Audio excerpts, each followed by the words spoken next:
ഭാരത ശ്രീമദ് ഭാഗവത മഹാസത്രത്തിൽ പങ്കെടുക്കുന്നതിന് വേണ്ടി എന്നെ ക്ഷണിച്ചതിന് ഇതിൻ്റെ ഭാരവാഹികളോട് ഞാൻ ആദ്യമേ തന്നെ നന്ദി പറയുന്നു.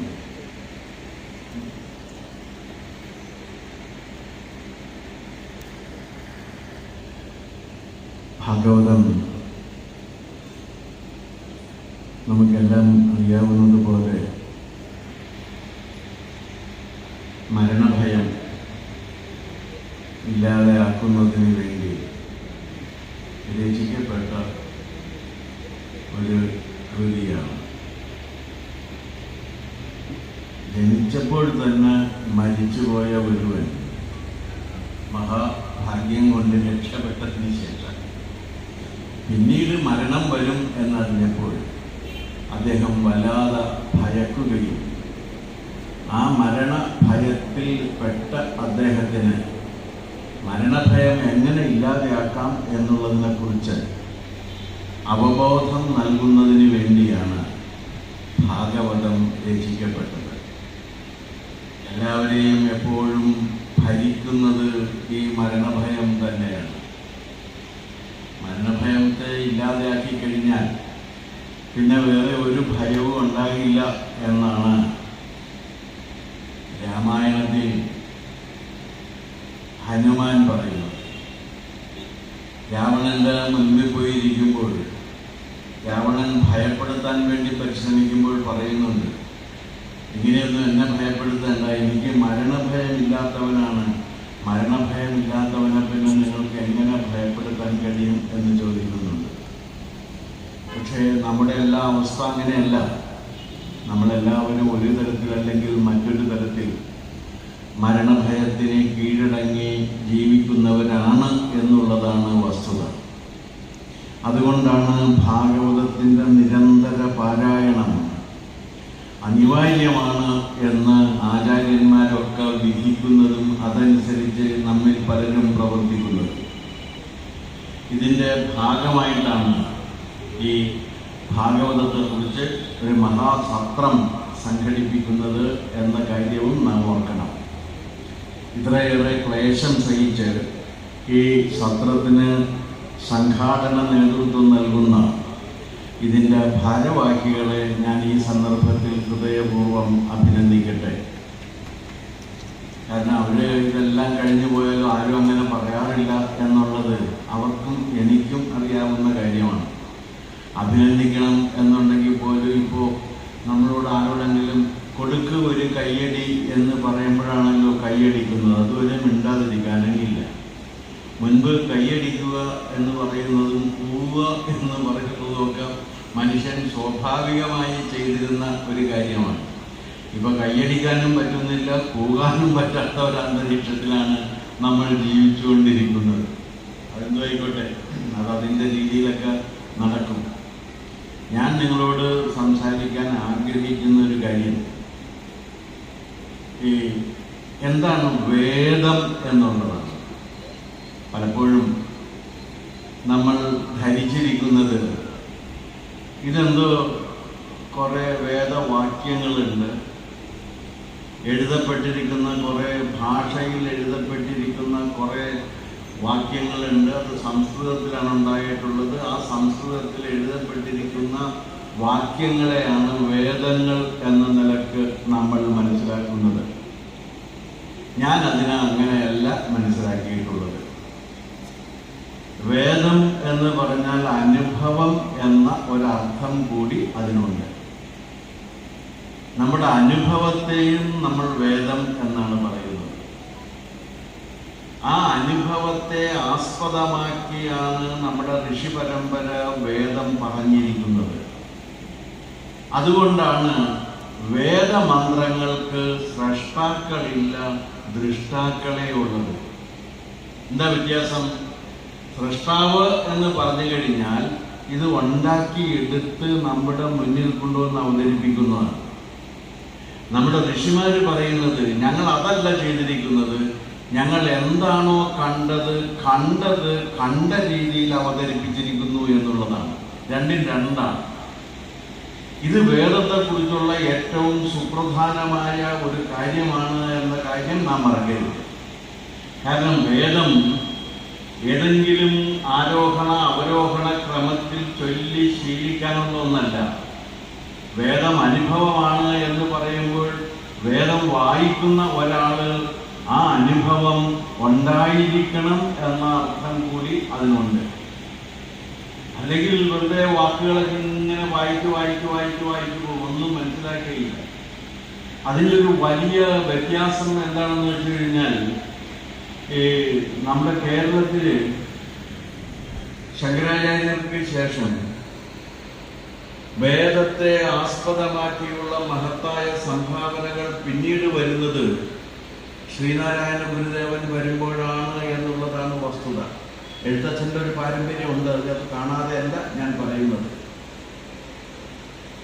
അതെന്താ കാര്യം എന്ന് വെച്ച് കഴിഞ്ഞാൽ, കേരളത്തിലെ വേദ പഠനം അർത്ഥമറിയാതെ ഊത്തല് മാത്രമായി തീർന്നു എന്നുള്ളതാണ്. അർത്ഥമല്ല പഠിക്കുന്നത്, അക്ഷരമല്ല പഠിക്കുന്നത്. അതുകൊണ്ടാണ് വി.ടി. ഭട്ടതിരിപ്പാട് പറയുന്നത്, ഈ വേദത്തിൻ്റെ ഓത്ത് എല്ലാം കഴിഞ്ഞ് വേദത്തെ ധാരാളമായി കാണാതെ പഠിച്ചതിന് ശേഷവും അക്ഷരമറിയില്ലായിരുന്നു എന്നുള്ളതാണ് വസ്തുത. അങ്ങനെയാണ് ഈ ശർക്കര പൊതിഞ്ഞു കൊണ്ടുവന്ന കടലാസ് കഷ്ണം നോക്കിയിട്ട് മൈൽ മാർക്ക് ബീഡി എന്ന് ആദ്യം വായിച്ചപ്പോൾ ഈ പ്രപഞ്ചം കീഴടക്കിയതായി തനിക്ക് തോന്നിയെന്ന് അദ്ദേഹം പറയുന്നുണ്ട്. കാരണം അക്ഷരം പഠിക്കണം. അക്ഷരം പഠിക്കാതെ, വേദത്തിൻ്റെ അർത്ഥം ഗ്രഹിക്കാതെ വേദം ചൊല്ലിക്കൊണ്ടിരിക്കുന്ന ഒരു സമ്പ്രദായമാണ് കേരളത്തിൽ ഉണ്ടായിരുന്നത്. അപ്പൊ ഇത് മാത്രമല്ല, അത് മറ്റാരും അതിനെ പഠിക്കാൻ ശ്രമിക്കരുത് എന്നുള്ളത് കൊണ്ട് കൂടിയാകാം ഇതാരെങ്കിലും പഠിക്കാനോ പറയാനോ ശ്രമിച്ചു കഴിഞ്ഞാൽ അവരുടെ ചെവി പൊട്ടിപ്പോകും എന്ന ഒരു വിശ്വാസം കൂടി വന്നുപെട്ടു. അതോടുകൂടി പിന്നെ വേദം പഠിക്കുന്നതിനുള്ള പഠിതാക്കളുടെ എണ്ണം ഇല്ലാതെയായി എന്ന് പറയാം. അതിൻ്റെ ഫലം എന്തായിരുന്നു എന്ന് വെച്ചു കഴിഞ്ഞാൽ, വേദത്തെ ആസ്പദമാക്കിയുള്ള ഒരു വൈജ്ഞാനിക പാരമ്പര്യം കേരളത്തിന് ഇല്ലാതെ പോയി എന്നുള്ളതാണ് വസ്തുത. പക്ഷേ ശങ്കരാചാര്യന് അങ്ങനെയല്ല. ശങ്കരാചാര്യർ വരെ നമുക്ക് കാണുമ്പോൾ ശങ്കരാചാര്യര് ഇതിൻ്റെ അർത്ഥം അറിഞ്ഞ് മനസ്സിലാക്കിയ ആളാണ്. ആ അനുഭവത്തെ എങ്ങനെ കാണണം എന്ന് ചോദിക്കുകയും, ഏത് അനുഭവത്തെയും നമുക്കിപ്പോൾ ഞാനും നിങ്ങളും ഇവിടെ നിൽക്കുന്നു, ആ ഞാനും നിങ്ങളും രണ്ടും രണ്ടാണ് എന്നൊരു സങ്കല്പം നമുക്ക് സ്വീകരിക്കാവുന്നതാണ്. കാരണം ഞാനായിട്ടും നിങ്ങൾ നിങ്ങളായിട്ടും നിലനിൽക്കുന്ന സന്ദർഭത്തിൽ നമ്മൾ രണ്ടാണ് എന്നതാണ് സ്വാഭാവികമായി മനുഷ്യന്റെ മനസ്സിലേക്ക് വന്നു ചേരാവുന്ന ഒരു വിശ്വാസം. ഈ സ്വാഭാവിക വിശ്വാസത്തെയാണ് ദ്വൈതം എന്ന് പറയുന്നത്. അതാണ് ദ്വൈത വേദാന്തം എന്ന നിലക്ക് പറഞ്ഞു പോകുന്നത്. വേദം എന്ന് പറഞ്ഞാൽ അനുഭവം. അനുഭവത്തിന്റെ പാരമ്യം എന്ത് എന്ന് ചോദിച്ചു കഴിഞ്ഞാൽ അത് ദ്വൈതമാണ് എന്ന തിരിച്ചറിവാണ് എന്ന ബോധ്യം വരുന്നത് അങ്ങനെയാണ്. ആ ബോധ്യം വന്നു കഴിഞ്ഞാൽ ഞാനായിട്ടും നിങ്ങൾ നിങ്ങളായിട്ടും നിൽക്കുകയും എനിക്കും നിങ്ങൾക്കും തമ്മിൽ പൊതുവിൽ ഒന്നും ഇല്ലാതെ പോവുകയും ചെയ്യും. അതുകൊണ്ടാണ് ദ്വൈത വേദാന്തത്തിന്റെ സങ്കല്പത്തിൽ ഈശ്വരൻ ഈശ്വരനായും മനുഷ്യൻ മനുഷ്യനായും പഞ്ചഭേദങ്ങൾ നിലനിൽക്കുകയാണ്. 5 തരത്തിലുള്ള ഭേദവിചാരങ്ങൾ എല്ലാ മനുഷ്യന്റെയും മനസ്സിലുണ്ട്. മനുഷ്യൻ മനുഷ്യനായും ഈശ്വരൻ ഈശ്വരനായും നിൽക്കുകയും മനുഷ്യന് ഒരിക്കലും ഈശ്വരനായി തീരാൻ കഴിയില്ല എന്നൊരു സങ്കല്പം ഉണ്ടാവുകയും ചെയ്തത് അങ്ങനെയാണ്. ഈ സങ്കല്പം പക്ഷേ നമ്മുടെ മഹത്തായ ഈ പാരമ്പര്യവുമായി ഒത്തുപോകുന്ന ഒന്നല്ല. കാരണം മനുഷ്യന് ദൈവമാകാൻ കഴിയും എന്ന് തെളിയിക്കുന്ന കൃതിയാണ് വാൽമീകിയുടെ രാമായണം. വാൽമീകിയുടെ രാമൻ മനുഷ്യനാണ്. മാനുഷികമായ എല്ലാ ദൗർബല്യങ്ങളുമുണ്ട്. മാനുഷികമായ ജീവിത സാഹചര്യങ്ങൾ നേരിട്ട ഒരാളാണ്. അതുകൊണ്ട് മകനെന്ന നിലക്കും ഭർത്താവെന്ന നിലക്കും സഹോദരൻ എന്ന നിലക്കും രാജാവെന്ന നിലക്കും എല്ലാം ജീവിതത്തിന്റെ അനന്ത വിചിത്രമായ സന്ദർഭങ്ങളിലൂടെ കടന്നു പോവുകയും താൻ കടന്നുപോയ എല്ലാ ജീവിത സന്ദർഭങ്ങളെയും അതിൻ്റെ മുഴുവൻ സാരാംശത്തോടു കൂടി അഭിമുഖീകരിക്കുകയും ചെയ്തു എന്നതാണ് രാമന്റെ പ്രത്യേകത. രാമൻ വെറുതെ അല്ല. ഒരു മനുഷ്യൻ ഈശ്വരന്റെ പരമാവസ്ഥയിലേക്ക് എങ്ങനെ എത്തിച്ചേർന്ന് മനുഷ്യനും ഈശ്വരനും അഭിന്നമായി തീരുന്ന ആ സന്ദർഭം എന്ത് എന്ന ചോദ്യത്തിന് നമ്മുടെ മനസ്സിൽ എളുപ്പം വരുന്ന ഉത്തരം ദാതെ ശ്രീരാമൻ നിൽക്കുന്നു എന്നുള്ളതാണ്. ആ ശ്രീരാമൻ അദ്ദേഹം ഇതെല്ലാം നേടി എന്തെല്ലാം ജീവിതത്തിൽ അനുഭവിച്ചു. ഏറ്റവും തനിക്ക് പ്രിയപ്പെട്ടതൊക്കെ ഉപേക്ഷിക്കേണ്ടി വന്ന ഒരാളാണ്. ഇന്നും അതിന്റെ പേരിൽ അദ്ദേഹം വിമർശിക്കപ്പെടുന്നുണ്ട്. രാമനോളം ഇന്ത്യയിൽ വിമർശിക്കപ്പെട്ട വേറെ ഒരു ഇതിഹാസ കഥാപാത്രമുണ്ടെങ്കിൽ അത് ശ്രീകൃഷ്ണൻ മാത്രമാണ്. രാമനെ ഇന്നും നമ്മൾ വിമർശിക്കുന്നത് എന്നാലും ആ സീതയെ ഉപേക്ഷിച്ചത് ശരിയായില്ല എന്ന് പറഞ്ഞുകൊണ്ടാണ്. നിങ്ങൾ സ്ത്രീകളോട് ചോദിച്ചു നോക്കുക. സ്ത്രീകളോട് ചോദിച്ചു കഴിഞ്ഞാൽ സ്ത്രീകളിൽ മഹാഭൂരിപക്ഷം പേരും രാമൻ സീതയെ ഉപേക്ഷിച്ചത് തെറ്റാണ് എന്ന് പറയുന്നവരാണ് ഉള്ളത്. രാമൻ വലിയതൊക്കെയാണ്, പക്ഷെ എന്നാലും ആ സീതയെ അങ്ങനെ ഉപേക്ഷിക്കേണ്ട ഒരു കാര്യം ഉണ്ടായിരുന്നില്ല എന്നുള്ളതാണ്. അതെന്താ കാര്യം എന്ന് വെച്ച് കഴിഞ്ഞാൽ നമുക്ക് ഇതിനെക്കുറിച്ചുള്ള സൂക്ഷ്മത്തിലുള്ള ഒരു തരംതിരിവില്ലാത്തതുകൊണ്ട് സംഭവിക്കുന്ന ഒരു കുഴപ്പമാണ്. അതായത് പദവികളുണ്ട്. നമ്മൾ ബഹുമാനിക്കുന്നത് വ്യക്തികളെയല്ല, പദവികളെയാണ്. ബഹുമാനപ്പെട്ട മുഖ്യമന്ത്രി എന്നാ പറയുന്നത്, ബഹുമാനപ്പെട്ട പിണറായി വിജയൻ എന്നല്ല പറയുന്നത്. ആ ബഹുമാനം നമ്മൾ കൊടുക്കുന്നത് മുഖ്യമന്ത്രി പദത്തിനാണ്. കാരണം മുഖ്യമന്ത്രി പദം ബഹുമാനിക്കപ്പെടേണ്ട ഒരു പദവിയാണ് ജനാധിപത്യ സംവിധാനത്തിലെന്ന് നമുക്ക് ഉത്തമ ബോധ്യമുള്ളത് കൊണ്ട് അദ്ദേഹത്തെ ആ പദവിയെ ബഹുമാനിക്കും.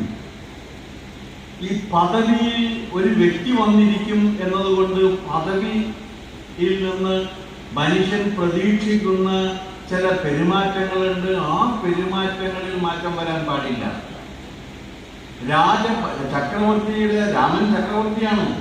ആ ചക്രവർത്തിയുടെ പട്ടമഹർഷി എന്നുള്ളത് ഒരു പദവിയാണ്. ചില അധികാരങ്ങളുണ്ട് ആ പദവിക്ക്. ആ പട്ടമഹർഷി എന്നുള്ള ഒരു പദവിയായിരിക്കെ ആ പദവിക്ക് കളങ്കം വന്നു കഴിഞ്ഞാൽ അത് നേരിടേണ്ട ബാധ്യത ചക്രവർത്തിക്കുണ്ട്. രാമൻ ഒരിടത്തും പറഞ്ഞിട്ടില്ല. രാമൻ സീതയെ കുറിച്ച് വലിയ ഇത്രയേറെ മതിപ്പോടുകൂടി ഒരു ഭാര്യയെ ആരെങ്കിലും വിശേഷിപ്പിക്കുന്നത് വേറെ കാണാൻ കഴിയില്ല. അനന്യ ഹൃദയാം സീത മച്ചിത്ത പരിരക്ഷിണി എന്നാണ്. എൻ്റെ ആത്മരക്ഷകയാണ് സീത എന്നാണ് പറയുന്നത്. വേറെ ഏതെങ്കിലും ഒരു ഭർത്താവ് ഭാര്യയെ കുറിച്ച് ഈ ടി വിയിൽ വന്നിരിക്കുമ്പോഴല്ലാതെ അങ്ങനെ പറയുമെന്ന് ഞാൻ കരുതുന്നില്ല. ടി വിയിൽ വന്നിരിക്കുമ്പോൾ പറയും എൻ്റെ എല്ലാ ഗുണങ്ങൾക്കും കാരണം ഇവളാണെന്ന് പറയാം, അല്ലെങ്കിൽ തിരിച്ച് വീട്ടിൽ പോകാൻ പറ്റില്ല എന്നൊക്കെ കൊണ്ടാണ്. മറ്റതങ്ങനെയല്ല. എൻ്റെ ആത്മരക്ഷകയാണ് സീത എന്നാണ് പറയുന്നത്. സീത തിരിച്ചു പറയുന്നത് അങ്ങയുടെ ബ്രഹ്മചര്യത്തിലും അങ്ങയുടെ ഏകപത്നിവ്രതത്തിലും എനിക്ക് അചഞ്ചലമായ വിശ്വാസമുണ്ട് എന്നാണ്. രാമന്റെ ഏകപത്നി വ്രത വിശ്വാസം ഏറ്റവും കൂടുതലുണ്ടായിരുന്നത് സീതയ്ക്കായിരുന്നു.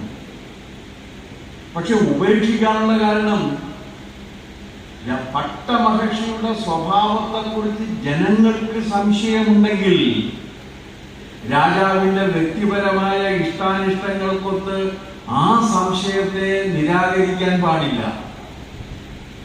ഇപ്പൊ നേരെ തിരിച്ചാണ് സംഭവിക്കുന്നത്. അധികാരത്തിലിരിക്കുന്നവരുടെ ഇഷ്ടാനിഷ്ടങ്ങൾക്കൊത്ത് അവരുമായി ബന്ധപ്പെട്ട് നിൽക്കുന്നവരുടെ സ്വഭാവശുദ്ധിയെ കുറിച്ച്, അവരുടെ പെരുമാറ്റത്തെ കുറിച്ച് സംശയങ്ങൾ വന്നു കഴിഞ്ഞാൽ ആ പദവിയിൽ നിന്ന് അവരെ മാറ്റുക എന്നല്ലാതെ വേറെ ഒരു മാർഗവും ഇല്ല എന്ന വിശ്വാസമാണ് ഭാരതത്തിന്റെ. അത് ഭാരതത്തിന്റെ സവിശേഷത.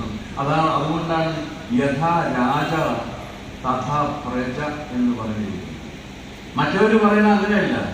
People will get A government which they deserve എന്നാണ് പറയുന്നത്. ഇവിടെ അങ്ങനെയല്ല. രാജാവാണ് മാതൃക കാണിച്ചിരിക്കേണ്ട ആള്. ആ രാജാവ്, മാതൃക കാണിച്ചിരിക്കേണ്ട രാജാവ്, അദ്ദേഹത്തിന്റെ ഭാര്യയെ കുറിച്ച് ഒരു സംശയം വന്നു കഴിഞ്ഞാൽ ആ ഭാര്യ പദവിയിൽ നിന്ന് അവരെ നീക്കം ചെയ്യേണ്ടി വരും. ഇതാണ് നീതിയുടെ മാർഗം. അതാണ് രാമൻ ചെയ്തത്.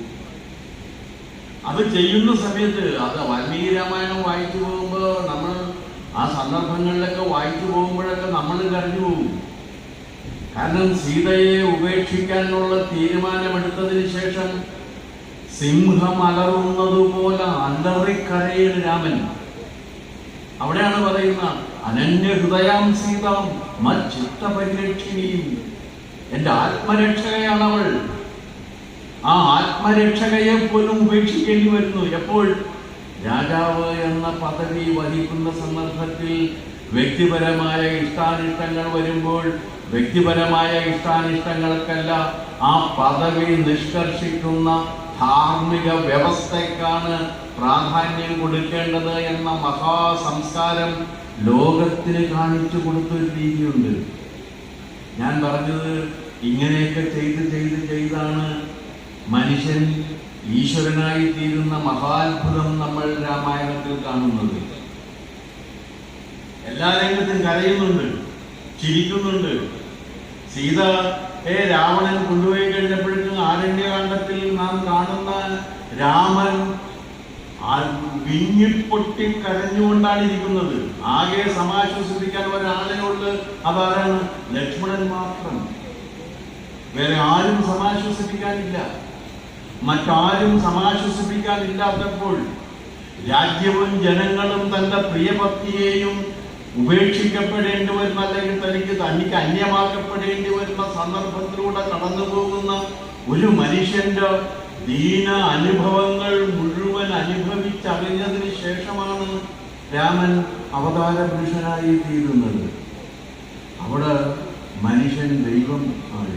മനുഷ്യനും ദൈവവും അഭിന്നമായി തീരേണ്. ദ്വൈതമല്ല, അദ്വൈതമാണ്. നമുക്ക് കേരളത്തിൽ അദ്വൈതത്തിന്റെ ഒരു മഹത്തായ പാരമ്പര്യമുണ്ട് എന്ന് ഞാൻ പറഞ്ഞു. അത് ശങ്കരാചാര്യനാണ്. കേരളത്തിന്റെ ഏറ്റവും ഈ ശങ്കരാചാര്യനെ മനസ്സിലാക്കിയ ഒരാള് കേരളത്തിൽ ഉണ്ടായിട്ടുണ്ട് എന്നാണ് എനിക്ക് തോന്നിയിട്ടുള്ളത്. സാക്ഷാൽ കുമാരനാശാനാണ്. കുമാരനാശാൻ എഴുതിയിട്ടുണ്ട്, ഈ കേരളത്തിന് എന്തെങ്കിലും മഹിമ അവകാശപ്പെടാനുണ്ടെങ്കിൽ അത് അദ്വൈത വേദാന്തത്തിന്റെ യുക്തിസാഫല്യത്തെ മുഴുവൻ ഈ ലോകത്തിന്റെ മുന്നിൽ അവതരിപ്പിച്ച് ലോകത്തിന്റെ ആദരം നേടിയ ശങ്കരാചാര്യരുടെ ജന്മസ്ഥലം എന്ന ഒരേ ഒരു കാര്യം മാത്രമാണ് എന്ന് കുമാരനാശാൻ എഴുതിയിട്ടുണ്ട്. കുമാരനാശാനെ അങ്ങനെ എഴുതിയിട്ടുണ്ട്. കാരണം അത് കാരണം എന്താണെന്ന് വെച്ച് കഴിഞ്ഞാൽ അതാണ് ഈ ഒരാൾ ആരെ തിരിച്ചറിയുന്നു എന്നുള്ളതാണ്. ശങ്കരന്റെ സന്നിധിയിൽ തൊഴുകൈയോടെ നിന്ന് പ്രാർത്ഥിക്കുന്ന കുമാരനാശാനെ നമുക്ക് കാണാൻ കഴിയും. തൊഴുകൈയോടെ നിന്ന് പ്രാർത്ഥിക്കുകയാണ്.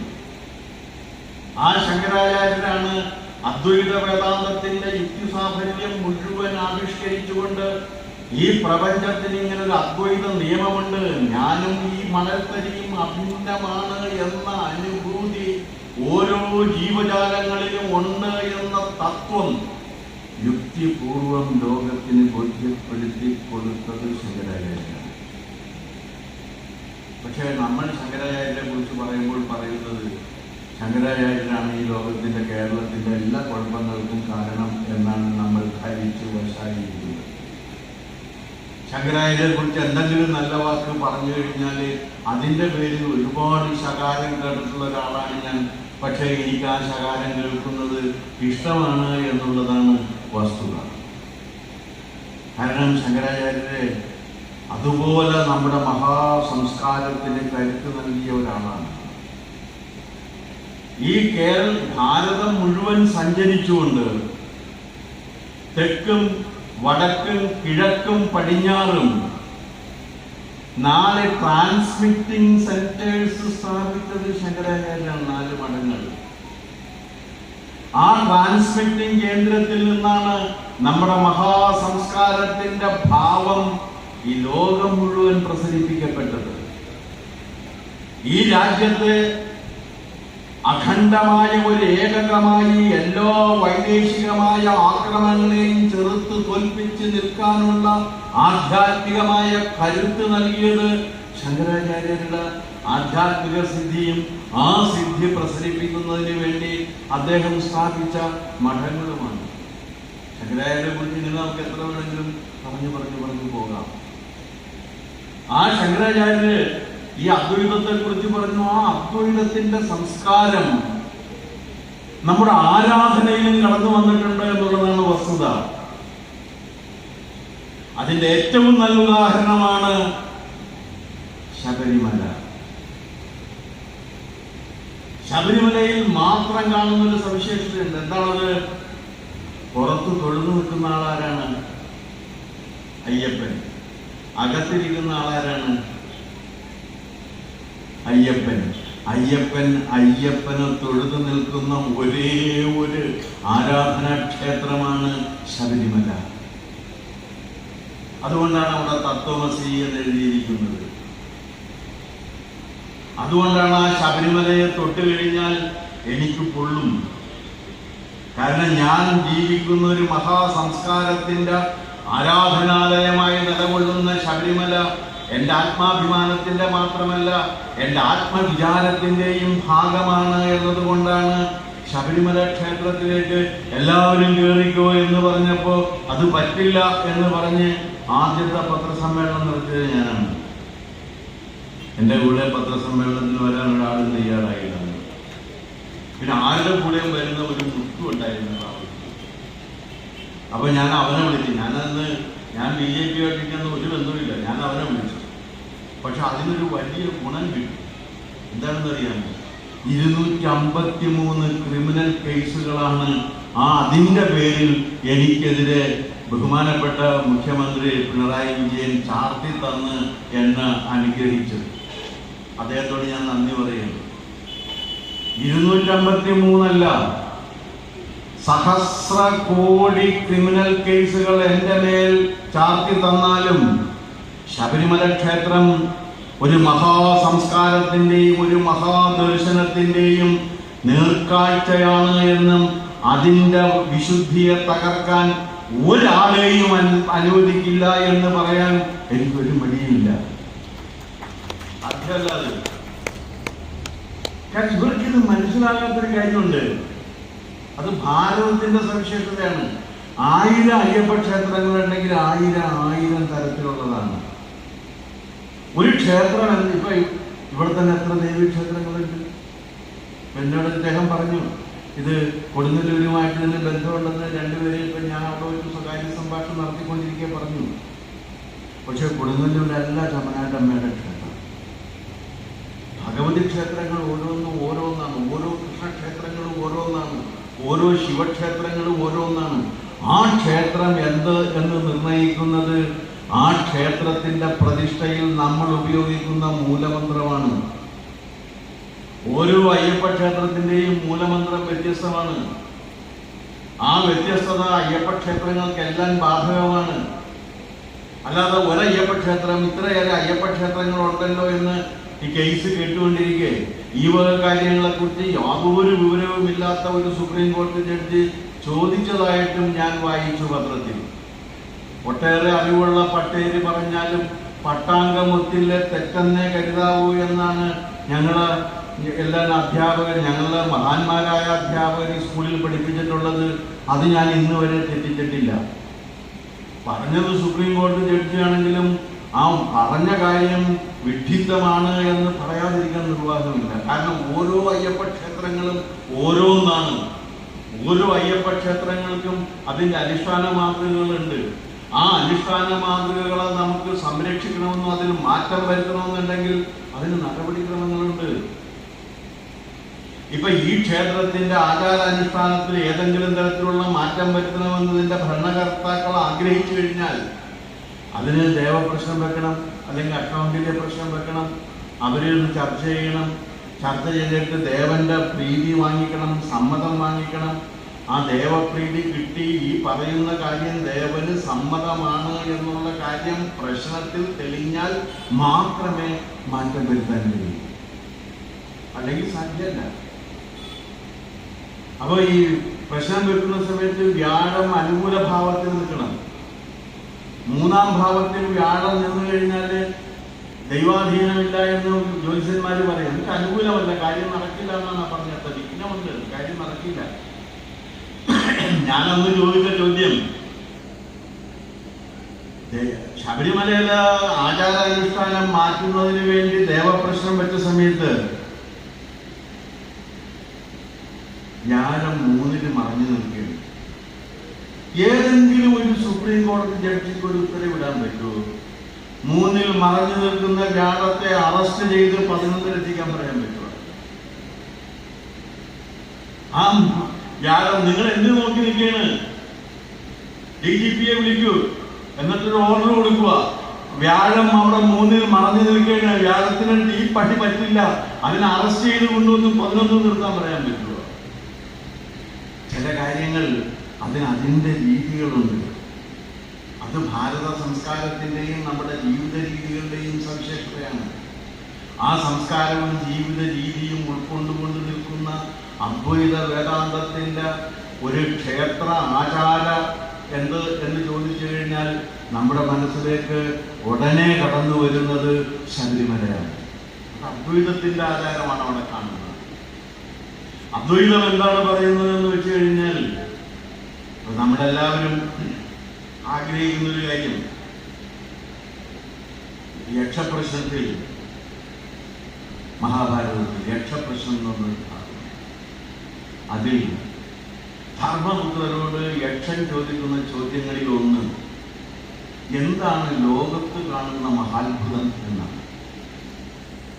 അപ്പൊ അതിനെ പറയുന്നത്, നാൾതോറും ജീവജാലങ്ങൾ കാലന്നൂർക്ക് പോകിലും ശേഷിപ്പോർ സ്ഥിരമെന്നോർത്ത് വാഴ്വതിൽ പരം. കുഞ്ഞുകുട്ടൻ തമ്പുരാന്റെ മനോഹരമൊക്കെ തർജ്ജമയ്ക്ക് ഞാൻ പറഞ്ഞു. ഓരോ നിമിഷവും മനുഷ്യരെ മരിച്ചു, ജന്തുജാലങ്ങളെല്ലാം മരിച്ചുകൊണ്ടിരിക്കെ അവശേഷിക്കുന്നവൻ വിശ്വസിക്കുന്നത് താൻ ഒഴികെ എല്ലാവരും മരിക്കും, താനിവിടെ ചിരകാലം ഇരിക്കും എന്നാണ്. എല്ലാവരും ഇതിൽ പറഞ്ഞ ഒരു മഹാത്ഭുതം എന്തുണ്ട് എന്നാണ് ചോദിക്കുന്നത്. സത്യത്തിൽ അതിനേക്കാൾ വലിയൊരു മഹാത്ഭുതമില്ല. കാരണം ഏത് സമയത്തും മരണം മൃത്യുവും കൂടെ ഒരു നേരം പിരിയാതെ ഛിദ്രവും പാർത്ത് പാർത്ത് ഉള്ളിലിരിക്കുന്നു.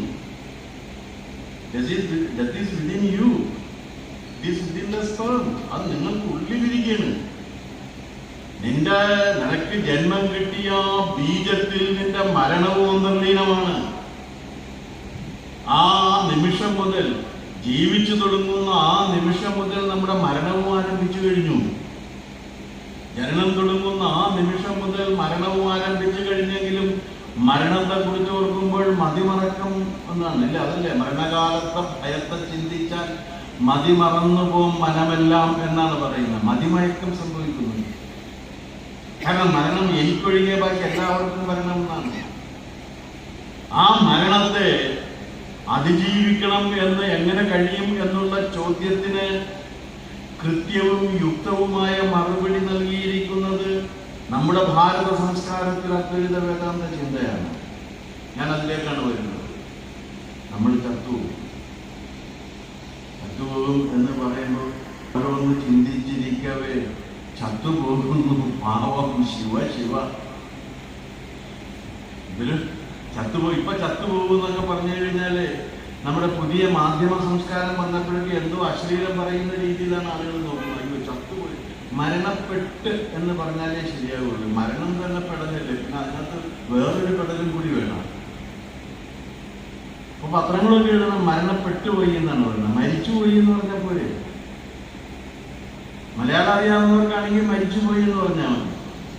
പക്ഷെ നമ്മുടെ മാധ്യമ പ്രവർത്തകരുടെ മലയാളം വന്നു കഴിഞ്ഞപ്പോഴേക്കും ഒരാൾക്കും മരിക്കാൻ കഴിയില്ല, മരണപ്പെടാനേ കഴിയുള്ളൂ.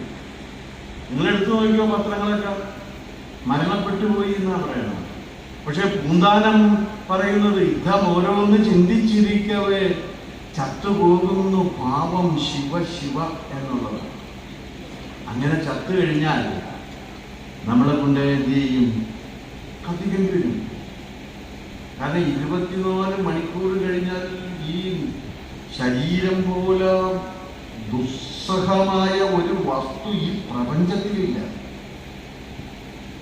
പിന്നെ വേറൊരു കാര്യമുണ്ട്, മരിച്ചു കഴിയുന്ന ആ നിമിഷം നിങ്ങളുടെ ഐഡന്റിറ്റി നഷ്ടപ്പെട്ടു. Doctor K S. Radhakrishnan, PSC chairman, public service commission chairman, university vice chancellor, എഴുത്തുകാരൻ, പ്രഭാഷകൻ മരിച്ചു കിടക്കുന്നു എന്നല്ല പറയണ, ബോഡി കിടക്കുന്നു എന്നാണ്. പേരില്ല. നിങ്ങൾ അവിടെ ചെന്നിട്ടുണ്ടെങ്കിൽ എന്താ ചെയ്യുന്നത്? ബോഡി വന്നു, ബോഡി എപ്പോഴെടുക്കും? ആ നിമിഷം നിങ്ങളുടെ ഐഡന്റിറ്റി നഷ്ടപ്പെടുകയാണ്. ആ നിമിഷം.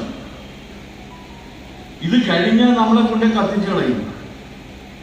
കത്തിച്ചിട്ട് എന്ത് ചെയ്യും? ആ ചാരം കൊണ്ടുവന്ന് പുഴയിൽ ഒഴുക്കും. പുഴയിൽ ഒഴുക്കി കഴിഞ്ഞാലോ ആ ചാരം ഏക്കലായിട്ട് പുഴയുടെ തീരത്ത് അടിഞ്ഞ് ചെയ്യും. അവിടെ നമ്മൾ കൊണ്ടേ വിത്ത് വിതയ്ക്കും. ആ വിത്ത് മുളച്ചു വരും. ആ വിത്ത് മുളച്ചു വരുമ്പോൾ അതിൽ നിന്ന് കിട്ടുന്ന അന്നം നാം ഭക്ഷിക്കുന്നു. അപ്പോൾ ഓർക്കേണ്ട ഒരു കാര്യം, ഒരു വറ്റ് തിന്നുമ്പോൾ നമുക്ക് മുൻപ് ജനിച്ച് ജീവിച്ച് മൺമറഞ്ഞു പോയ അനന്ത തലമുറകളുടെ വറ്റാത്ത വാത്സല്യം ആ വറ്റിലുണ്ട് എന്ന് നമ്മൾ മറക്കാൻ പാടില്ല. അത് ചെറിയ കാര്യമല്ല. അത് അപ്പോൾ ഒരു മണൽത്തരി എന്തായിട്ടാണ് കിടക്കുന്നത്? ചെറിയ ലക്ഷ്യമല്ല ഒരു മണൽത്തരി എന്ന് പറഞ്ഞു കഴിഞ്ഞാൽ. ഈ ലോകം മുഴുവൻ അടക്കി ഭരിക്കാൻ ശ്രമിച്ച് മരിച്ചതിന് ശേഷം അവശേഷിക്കുന്ന ഒരു ചക്രവർത്തിയുടെ അവക്ഷിപ്തമാണ് ഒരു മണൽത്തരി. മഹാഭാരതത്തിൽ വ്യാസൻ പറയുന്നുണ്ട്, യുധിഷ്ഠിരൻ ചോദിക്കുന്നുണ്ട്, ആരൊക്കെയിരുന്നു എന്നേക്കാൾ വലിയ ചക്രവർത്തിമാർ ആരൊക്കെയായിരുന്നു? 14 ചക്രവർത്തിമാരുടെ കഥ പറയും. 14 എണ്ണത്തിന്റെ. ഓരോ ചക്രവർത്തിയുടെ കഥയും അവസാനിക്കുന്നത് എങ്ങനെയാണെന്ന് വെച്ചാൽ ആ ചക്രവർത്തിയും ചത്തുപോയി എന്നാണ്. നിന്നേക്കാൾ ഇത്ര ധനശേഷി ഉണ്ടായിരുന്നു, നിന്നേക്കാൾ ഇത്രയധികം സൈനിക ശേഷി ഉണ്ടായിരുന്നു, നിന്നേക്കാൾ ഇത്രയധികം രാജ്യവിസ്തൃതി ഉണ്ടായിരുന്നു, ആ ചക്രവർത്തിയും ചത്തുപോയി. അങ്ങനെ 16 ചക്രവർത്തിമാര് നിരന്തരം ചത്തുപോയി എന്ന് പറയുമ്പോൾ യുധിഷ്ഠിരനെ ഓർമ്മിപ്പിക്കുന്ന കാര്യം നീയും ചത്തുപോകും എന്നുള്ളതാണ്. നീയും ചത്തുപോകും. അങ്ങനെ ചത്തു കഴിഞ്ഞാൽ മണൽത്തരിയായിട്ട് അവശേഷിക്കുകയാണ്. അപ്പൊ ഓരോ മണൽത്തരിയും ഈ രാജ്യം അടക്കി ഭരിച്ച ചക്രവർത്തിമാരുടെ അവശേഷിപ്പുകളാണ്. ഇപ്പോഴത്തെ എല്ലാ ചക്രവർത്തിമാർക്കും അത് ഓർക്കാവുന്നതാണ്. ഏത് ചക്രവർത്തിയായാലും ചെങ്കോലും കിരീടവും അധികാര ചിഹ്നങ്ങളും ഒന്നും പട്ടടയിലേക്ക് പോയിട്ടില്ല. എല്ലാം ഇവിടെ തന്നെ ഉണ്ട്. ആ ചെങ്കോലും കിരീടവും എല്ലാം വേറൊരാളുടെ തലയിലേക്ക് പോകും. ആ ചക്രവർത്തിയും പിന്നീട് ചത്തുപോകും. അപ്പൊ ഒരു മണൽത്തരി കാണുമ്പോൾ നാം ഓർക്കേണ്ട കാര്യം ഇതാ, ഈ മണൽത്തരി നമുക്ക് മുൻപ് ജനിച്ച് ജീവിച്ച് മൺമറഞ്ഞു പോയ മഹാപരമ്പരയുടെ അവശേഷിപ്പാണ് എന്നതുകൊണ്ടാണ് ഭൂമിയെ വണങ്ങാൻ ഭാരതം തീരുമാനിച്ചത്. എന്നിട്ട് എന്താ പറയുന്നത്? അമ്മേ ഭൂമിദേവി ക്ഷമിക്കണം, എനിക്ക് പാദമുറപ്പിക്കാൻ വേറെ നിവൃത്തിയില്ലാത്തത് കൊണ്ട് ഞാൻ അതിൽ ചവിട്ടി നിൽക്കുന്നു.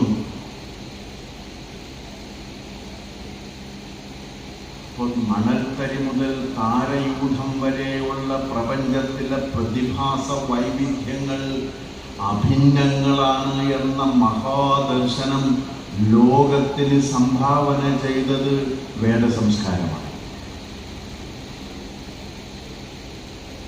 ആ സംസ്കാരമാണ് വേദം, ആ അനുഭവമാണ് വേദം.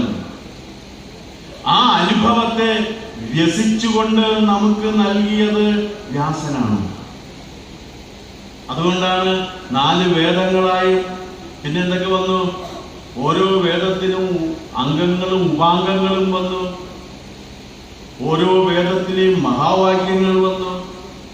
ആ മഹാവാക്യങ്ങൾ ജ്ഞാനവാക്യങ്ങൾ വന്നു, വിധിവാക്യങ്ങൾ വന്നു, പ്രശസ്തി വാക്യങ്ങൾ വന്നു. അവയെ സമാഹരിച്ചുകൊണ്ട് മഹാഗ്രന്ഥങ്ങൾ ഉണ്ടാക്കി നമുക്ക് സമർപ്പിച്ച ആ വ്യാസ പാരമ്പര്യത്തിന്റെ ഇങ്ങേ തലക്കിൽ കേരളത്തിൽ നാം കാണുന്നത് ശങ്കരാചാര്യരെയാണ്.